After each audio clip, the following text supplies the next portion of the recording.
Who's that singing? You have any idea? We're cruising the Strip on our way to lunch with teen heartthrob and current Vegas sensation, David Cassidy. Taking a left now. See, that's an arrow. We go left on an arrow. I thought I had to go down there. Seriously. To go to the forum. This guy is in desperate need of a driver's license. Where'd you get it? Like Disneyland? David Cassidy is a seasoned performer who's made Las Vegas his permanent home. His restaurant pick was the Palm in Caesar's Palace, where celebrity caricatures line the wall, and specialties include steak and seafood. Thank you for bringing the corner table here to the Palm, David Cassidy. Thank you. You've got what, the seafood salad? Well, I have a mixed seafood salad, which is calamari and scallops and shrimp, and the seafood here at the Palm is quite extraordinary, I think. It's not all I'm not used to talking about food, but now that we're talking about food, it's great. David Cassidy is a teen idol whose career ignited on the 70s television series The Partridge Family, turning him into one of the hottest teen stars in the history of show business. In spite of a down period, he's displayed resilience and talent on stage, in the recording studio, and here in Las Vegas, where he's currently starring in At the Copa in the Rio Hotel. And I hope Las Vegas is as lucky for you as it's been for me. Over lunch, we discuss those crazy teen years. Now, when you see these things, Tiger Beat 16 magazine, pictures of you like this on the back, how do you feel? I feel like an absolute moron right now, Bill. Can I tell you? All right, we'll put them away. You could be putting those away. Talk to them. Talk about this later. We'll I happen to have I have a shot of you in the shower at the gym back in school. If you just mind, I'm going to just reach into my pocket here. I brought it. It's a little something that friend of Bill's, actually not really a friend of Bill's. Let's go to the videotape on that. Oh, Forget the videotape. Let's just go to our entrees, a porterhouse steak for me and steamed lobster for David. David Cassidy, you have a rather large crustacean there, I would say. I'd say it's rather large, but as it's kind of known for that, this, of course, is, whoa, look out. Whoa, ow, easy, come on. They didn't cook that part. Look out, ow, ow, look out. Get back. Very scary here at the Palm. And I've got the... Now, this is what I'm calling a serious claw. That's a claw. Yeah, baby. How much is The Palm is famous for its extra-large lobster. This one is 8 pounds. How many we sell a night? Oh, probably 50, 60, sometimes 100 or more lobsters. How's the lobster? It's disappearing. It's seriously good. It is really, really good. Likewise with the steak. Yeah. Well, let's go back. Time machine back to the teen idol days when I first actually encountered you in 1972. You were doing the Partridge Bill, Family. let's take that walk down Let's memory lane down together. memory shall we? lane. Yes, Bill. Were you ever in any physical danger with all the hysteria surrounding Bill. you? Yeah? Of course. Tell me one time. Well, at one time, I mean, What comes to mind? Every day was physical danger, only because it was so out of control. You know, teenagers with their emotions. You have to remember, it's so difficult to put it back in its perspective, its proper perspective, because the audience was so unsophisticated in comparison to what audiences are today.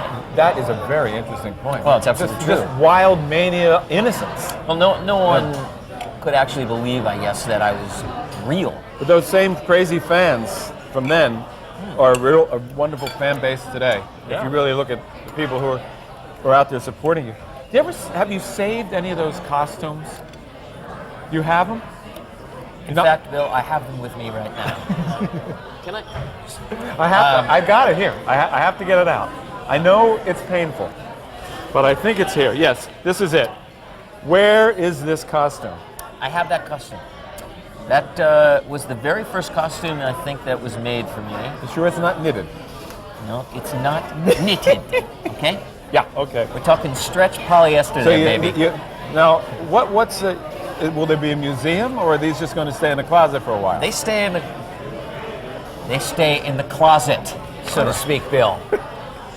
I, of course, am not in the closet, but they stay in the closet. No, you're definitely no question. So over a dessert of apple and key lime pie with fresh berries, I asked David what was the best advice he'd ever received. My father probably gave me the best advice, and he said, I remember he came to see me at Wembley in London, and there were, I don't know how many thousands of people there, and it was chaotic, and he said to me, He pulled me aside as I was in that silly jumpsuit, or one like it. The white one. Not that one in particular, but I had a couple. And he said, I'm going to tell you something. In a few years, this is all going to be gone. And I said, yeah, I know, because I'm leaving it next year. I'm going to do one more year, and I did. And he said, but when it's all over and all this subsides, it's going to get very difficult for you. And I want you to remember that as somebody who's been struggling for 30 years, the only thing I knew is that talent will survive and that you have it. Don't ever, ever forget it. And no matter how difficult it gets, hold on to that because you have it, you always have the ability to come back. And Wonderful thank advice. God he gave it to me. And David did take his father's advice and flourish since making Las Vegas his new home. David Cassidy has starred in 3 blockbuster hits, including 2 he produced himself. And formally, thank you for bringing the corner table here to the Palm, David Cassidy. Thank you. You've got what, the seafood salad? Well, I have a mixed seafood salad, which is calamari and scallops and shrimp, and the seafood here at the Palm is quite extraordinary, I think. It's not all I'm not used to talking about food, but now that we're talking about it. talking about food, it's great. Well, You have to forgive me because I had to start. let's start here. I'm going to have some too. I've got the crab meat cocktail. You know, those things that crawl around on the beach when you're had on that. vacation? It's great. Yeah. Now, I got to ask you, finish up on what we were talking about Las Vegas, right? If you could go back to any great Vegas show you've seen, anybody in the showroom, just replay one night of a night you had in Las Vegas watching somebody on stage, where would you like to be? Who would you like to see? Well, for me, I would probably have to go back to someone I never saw. But Who's that? I've read a lot about him because at the time he died, I was out touring around, and in fact, shortly after we met in 1972. 72. Right. We've known each other a couple of years there, yeah. Well, I was, in fact, your first interview, was I not? My first interview on my first talk show that I ever did called Southern Exposure with Bill Boggs was with David Cassidy. I'm coming full circle today. I'm retiring after this interview. No, you were the first one. I caught up with you at the Greensboro Coliseum. You were performing in that white knit outfit. No, it wasn't knit. I never got into knit, okay? Let's be very It wasn't like specific. knitted by fans, Knit. Knit was definitely not part of my, garb. but it was white. It was white. And it yeah, was- it was like, it's like a, yeah. Oh, we'll talk about white. we'll talk about the Teen Idol days later. So, who would you like to have seen from 1972 when you? Bobby Darin. Bobby Darin. Bobby Darin, I'm a big fan of Bobby Darin. Great. When I was about 9, 10, I got Mac the Knife, and I had an album while I was listening to Hendrix and Clapton and all that stuff in the 60s. Of course, we got Motown, and you could listen to one hit radio station, and you'd get the gamut. And All that great music. All that great music, from really serious rock to very light pop, soul, swing, and all that other stuff, and occasionally, like, Sinatra had hits in the 60s, Strangers in the Night. That's Life. That's Life. One of my all-time favorite songs. Right. And, But Bobby Darin was a real bridge between rock and roll and the standards. Exactly. So when he started with Splish Splash, and I kind of liked Splish Splash, but I was really a big fan when he did Beyond the Sea, Mac the Knife, Up the Lazy River, and all that stuff. And I've always been a big fan of big band. And my dad, I guess, had a lot to do with that. Jack Cassidy. Yeah. Oh yeah, that dad. That's the dad. Yes. Well, let's talk about music. You have a new CD. I love it. It's called Old Trick, New Dog. And on the liner notes, you say, the artist formerly referred to as David Cassidy. Formerly known as. Formerly known as. Now, wit, there's a lot in wit on the subconscious level. Why did you choose to have that on the liner notes? Why did you want somebody to read the artist formerly known as David Cassidy? I just thought it was so absurd. Anybody that would possibly get to a point of being so successful that one could actually have the arrogance to say, So you're making the joke on Prince.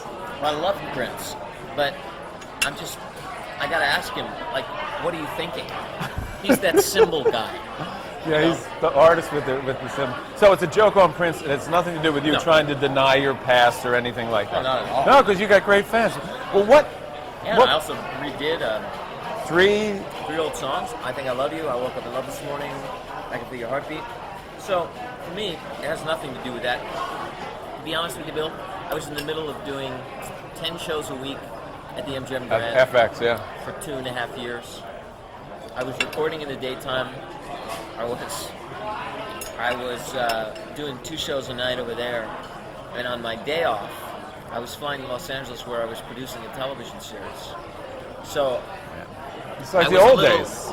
Well, it was a little schizophrenic. It's like the old days for you. So I have no idea who wrote those liner notes. In fact, I went back and reread them about a week ago, and I thought, Jesus, did I write that? Well, it's excellent. It's a What was I soulful thinking? album. It's got R&B. It's got pared down stuff. How's it doing? Do you feel that it's getting the airtime that it deserves? Well, the answer is no, because I don't think any artist believes Ever gets they enough. get enough. Yeah. But the good news is that we've had a hit. Hopefully, we're going to have another 2 or 3.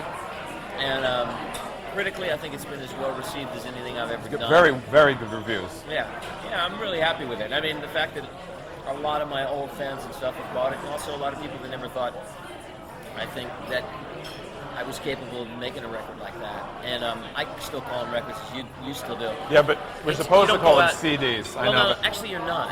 No? Because, well, no, in truth, it's just a format. So That's true. it still is an album, or it still is a record. Yeah.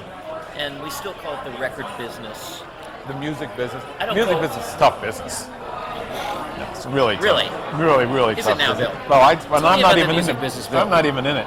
But I would think that from your standpoint, to get in the studio to do an album for the first time in 7 years, Yeah. to try to define what you're doing, because even going all the way back, you were a rocker when you had to play bubblegum music. So, Right. and that there's a certain amount of that stays with you. You have a loyal fan base in the demographic that buys a lot of records. So you're in a position where you can make an album that CD, whatever, that could sell. Yeah, well, that was kind of my thinking when I went and did it, but more than anything else, I had collected enough songs, having worked. I love to play live. I love to entertain, which is part of the reason why I love living in Las Vegas, is that the best entertainers are here all the time. Yeah. And to make it here, you have to be the best. They expect the best. When people go to New York, a lot of people, tourists do go to Broadway shows, but the percentage is maybe 5%.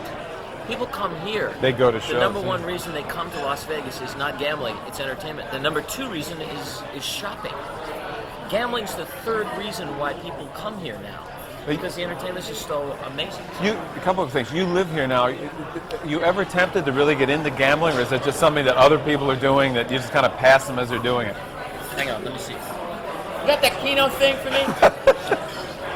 Kidding. Joking.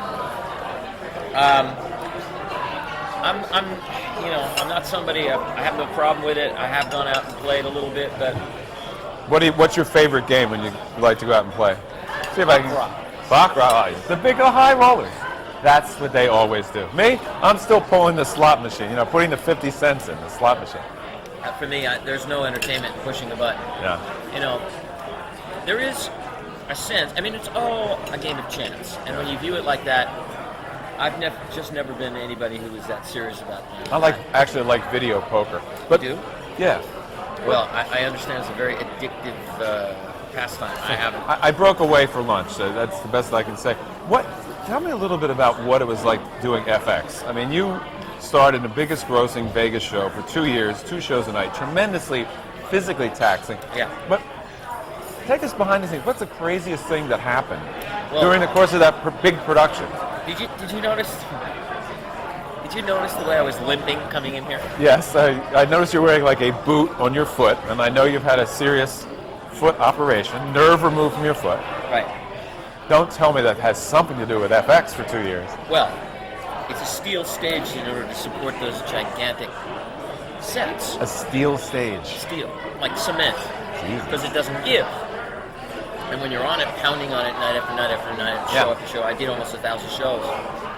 It took its toll, and the last few months were very, very painful for me, so I had to get out of it. But FX is the most complicated show that's ever been created. I mean, the technology involved in it is unbelievable, and it's also the most dangerous show for that reason. Because they're taking you up in things. Well, it's one thing when you're acting on a stage with actors, or if you're on the stage with musicians. Which you've done with Olivier. Oh, well, Yes, you were in London with that, but now you're in Vegas doing well, FX. FX, or I was doing FX until very recently. Yeah, I just found it to be out of your control. When the technology dies and the effects do die, like there are dragons in the show, I'm supposed to go out there and slay dragons. Well, if the dragon doesn't work... It's a pre-slayed dragon. It's a dead dragon.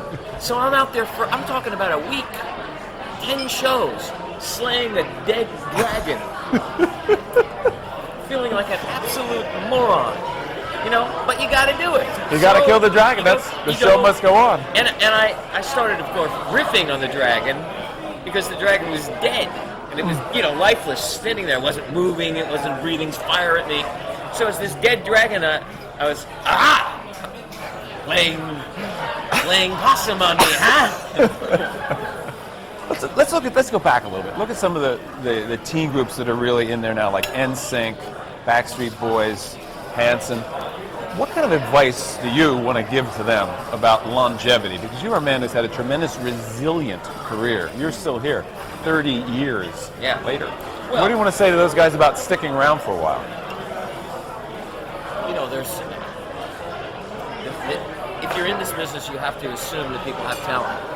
How much talent you have and the ability to be resilient, I think internally, for me, I always knew that what I did, that people became fans of mine for, was a very small part of what I was able to do, and I believed I could do, creatively and artistically. Right. There's still a lot of depth beyond that if one. If I was just a pop singer, for instance, I probably would have, after I walked away from it, I probably would have been in.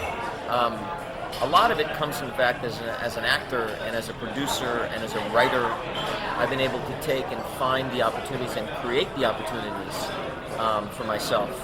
And I think that had a lot to do with it. And that I didn't rely upon one. When I wasn't happening in one arena, I was doing something creatively, and I never got... In another. I can't say I never got discouraged, because of course I did. Everybody does. Well, we talk about that later. So what would you say to those guys? What would you say to them if they're interested in having long careers?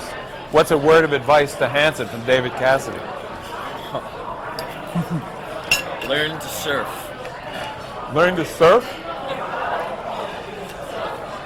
I think for them, they need to go to school. They need to go to college and get something else going, because when you start to become successful at such a young age, I mean, I was 19. I know. Those guys are like 11, 12, 13. Yeah, true. They got schooling to go through, finish school,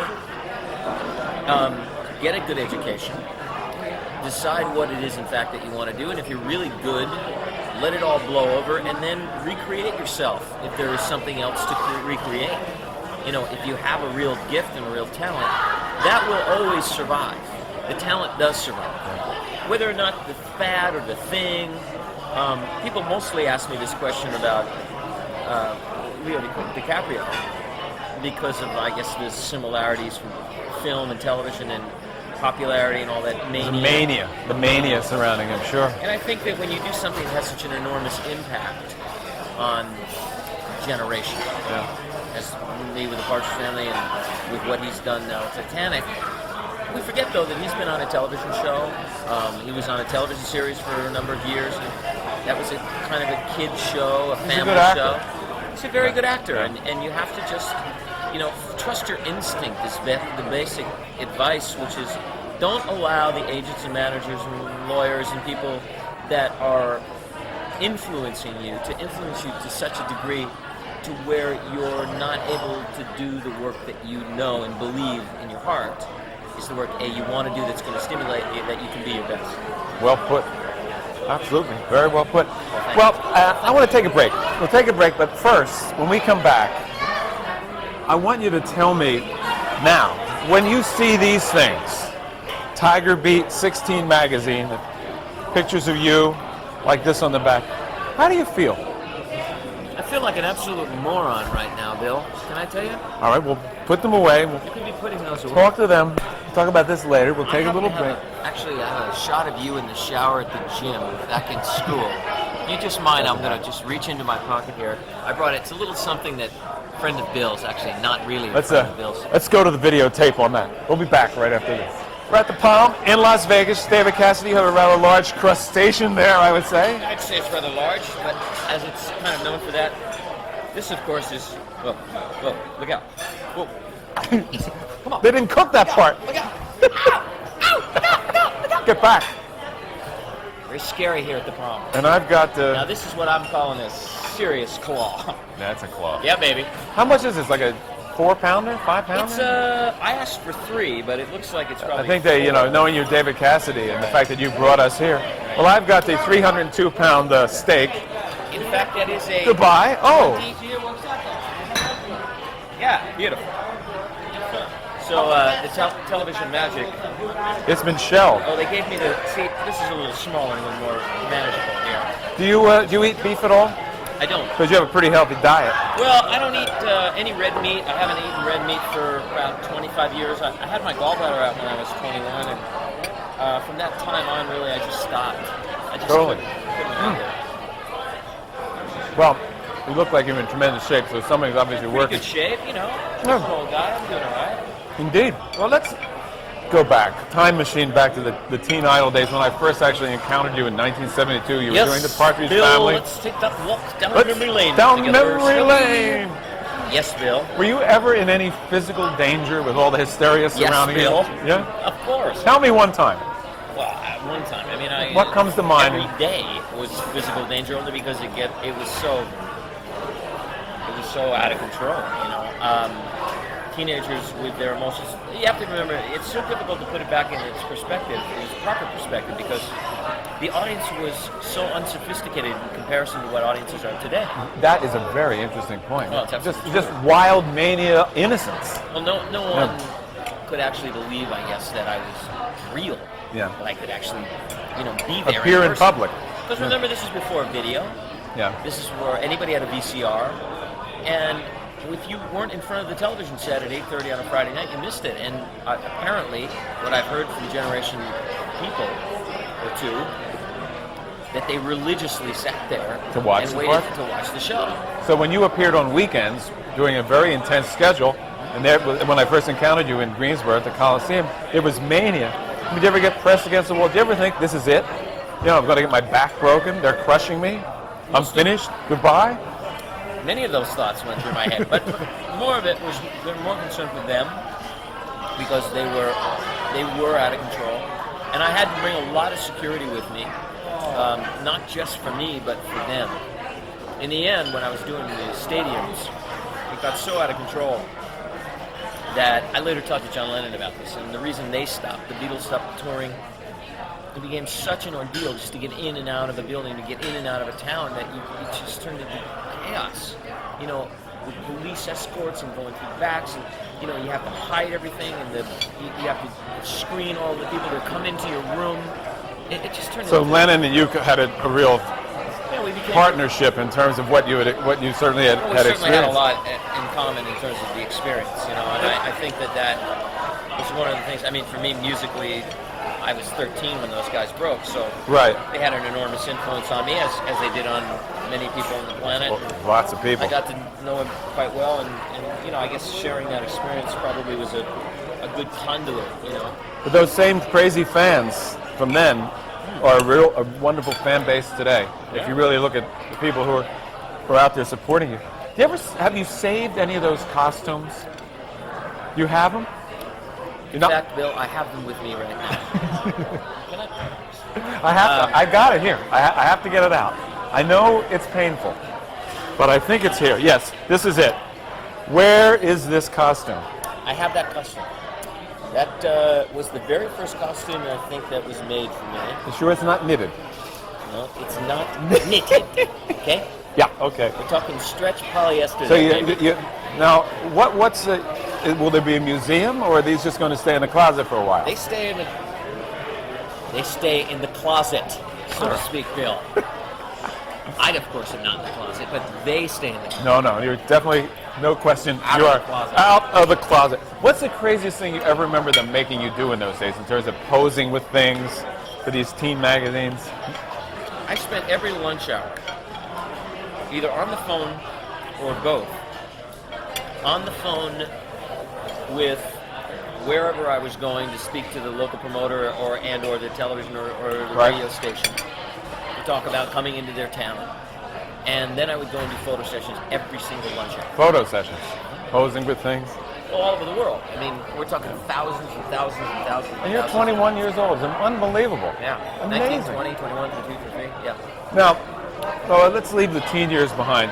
You have had a period which you call the dark period in your life. You were actually, according to what I've read, you were one of the highest paid stars. At one point, you were down to $2,000 in cash. You had about $800,000 in debt. Became a bit of a recluse, sleeping on friends' couches. How far down did it get, and what did you hold on to that made you be able to come back? Because there's a lot to be learned for everybody who's watching, who's downsized, who's going through a bad divorce, who thinks they can't climb out of the darkness. And you did it. Yeah, and I have to say that, being somebody I think who is innately resilient, I think I had a very strong sense of my own self, that survival instinct. I think that my belief in God had a lot to do with it, and my belief in myself and my talent had a lot to do with it. Self-centered you have to love belief. yourself. I mean, it's not about being self-centered and about ego for me. No, I mean self-centered belief. Yeah, I think that defines it pretty well, and I think that while in that state, I knew I was in a bad state, but I always viewed it as being a temporary state. And in a way, I viewed myself, it forced me to look at something internally, emotionally for me at a very, very deep level, that I knew that I didn't want to live like that anymore. I didn't want to be unhappy anymore, that I basically was a happy person, and that the choices that I had made in my life were terribly wrong, and I didn't want to make those mistakes anymore. So for me, I made my priority myself, which is to get myself healed and well, and I not only got involved in self-hypnosis, but I also got involved in doing intense analysis 3 times a week. Analysis. Yeah, that became my job. Fix me. Fix you. David. Yeah. Let's get David well, and then everything else happens. Well, look at you. You're going to be 50 next year, and you're in... No, 49 next year. 49 next Give year? me a break. All right, we have to edit that out. We're going to be 49 next year. We'll postpone 50 as long as possible. Thank you. Believe me, I know the feeling. And you're in tremendous physical shape. What's your routine? I mean... I eat lobster with you every day, maybe. I'm eating steak and getting a little wider as we go. So what's your routine for staying in shape? Well, for the last 6-7 years straight, until 45 days ago, I was performing 8 shows, 10 shows a week, literally without... I think I figured it out. I'd only taken 3 days off in between those. The day I closed in Blood Brothers after doing it on Broadway and a national tour, and in England and in Toronto, I came out here and began reworking effects. So the answer is my work has kept me in shape. You work yourself and in I shape. hate to work out. I don't know how you are about it. I hate to work out, but I do it begrudgingly. And now. what is a workout? What's a David Cassidy workout? I'll do like dips.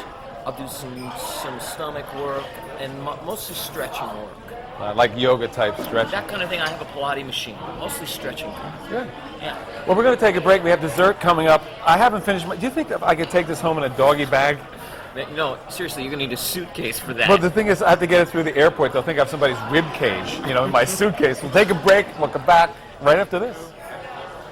And at the Palm in Las Vegas, Nevada, there is the apple pie. Of course, we all know pie eating is my hobby. You've got your fruit, David Cassidy, and key lime pie. Yeah, I decided to step up a little bit. For women everywhere, are you happily married? I am. How's your personal life? I know you live here in Las Vegas. It's actually, like I suppose all of us as we go along the road, it couldn't be better right now. Good. Yeah, it's really good. My son is very, very happy living here, and my wife and I live here. And the schools in Las Vegas are great. How old are your children? My daughter's 11, 12. 12.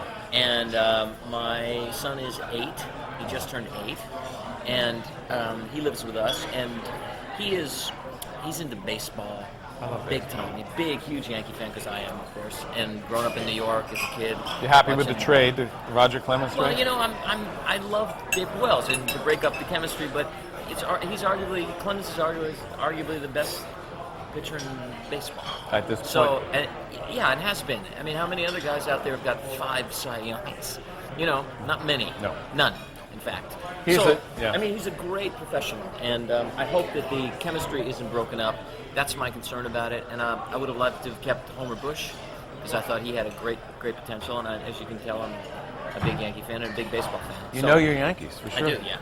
So I got one for you. I want you to open up the living room of your house. It's a fantasy question. I want you to assemble a fantasy jam session. You're the lead singer. You put together these musicians, any musicians living or passed on. You're the lead singer and you can play lead guitar. Who do you want next to you playing lead guitar at your fantasy jam session? Wow. I only get one? You take two, we'll give you 2 lead guitars and we'll hit bass, drums, keyboard, and a backup vocal. Well, I'd have to say Lennon playing rhythm guitar, All right, Lennon on rhythm guitar. and I'd have to have Hendrix play. That's play with straight out Hendrix. lead, okay. Play Hendrix. All right. I never got to meet him. He I'm died. getting exciting. This is good. Okay, so we got Lennon and Hendrix, rhythm and lead. Right. Let's move over to bass. That's a tough call because all through the years, you know, I played with so many great bass players. I mean, it's hard for me to. I played with a great bass player back in mid '70s. And I'd have to say maybe Willie Weeks, who's now been down in Nashville for many years and great studio player. There's so many great ones. Take with Willie. We got Willie on bass. Okay. Willie Weeks. All right. Yeah, now that's let's a good move. call. That's who are we putting on the drum set? I played with the best, Hal Blaine. I played with Jim Gordon, probably either Hal Blaine or Jim Gordon. I put on drums. Keyboards. That is, you can have it. Anybody. You can put anybody on keyboards. Anybody you want, living or dead. Anybody who's hit the. Well, you know, it depends on the style. If we're playing rhythm and blues, like if we're R&B, playing- like if we're playing that stuff, yeah, like Old Trick New Dog. it's a very, very tough call. I mean, I got to say that there are so many guys that play so many great different styles. Let me think about that for a second. Billy Preston, maybe. Billy's a great player. All right. You know, so many of those guys can play. I mean, Elton's a great player. Elton can put Elton John in. Come on. Put Elton. A little costuming on the bench. I mean, Any backup vocals? Any other vocalists you want to work with?